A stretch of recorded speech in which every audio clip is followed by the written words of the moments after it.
చేశారు. పైగా ఈ సినిమాలో ఉపేంద్ర పెళ్లికొడుకు పాత్ర కూడా పోషించాడు. ఆ తర్వాత మ్యూజిక్ డైరెక్టర్ మనోహర్ గారు, కాశీనాథ్ గారు, హంసలేఖ గారు ఇలా ఈ ముగ్గురి సలహాతో ప్రోత్సాహంతో ఎంబీ గారు నిర్మాతగా ఉండేందుకు ఒప్పుకోవడంతో కమేడియన్ జగ్గేష్ హీరోగా, ఉపేంద్ర తన మొదటి సినిమాగా తర్లేనాన్ మగ అనే సినిమాతో డైరెక్టర్గా తన కెరీర్ ముందడుగు వేశారు.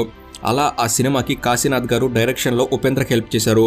అలానే మ్యూజిక్ డైరెక్టర్ మనోహర్ గారు ప్రొడక్షన్లో సహాయం చేశారు. అలా 1992లో తర్లేనాన్ మగ అనే సినిమా విడుదలయ్యింది, హిట్ కొట్టింది. దాంతో ఉపేందర్ డైరెక్టర్గా మొదటి సినిమాతోనే విజయం సాధించారు. ఇక తర్వాత తన రెండో సినిమా కోసం ఉపేంద్ర గారు కుమార్ గోవింద్ని, కాశీనాథ్ గారిని హీరోలుగా పెట్టి షూ అనే సినిమా తీశాడు.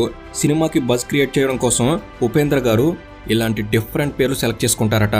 ఈ సినిమాకి కుమార్ గోవింద్ గారే నిర్మాతగా ఉన్నారు. ఈ సినిమాలో ఉపేంద్ర కూడా పోలీస్ ఆఫీసర్గా నటించారు. ఇక 1993 డిసెంబర్లో షూ సినిమా రిలీజ్ అయి హిట్ టాక్ తెచ్చుకుంది.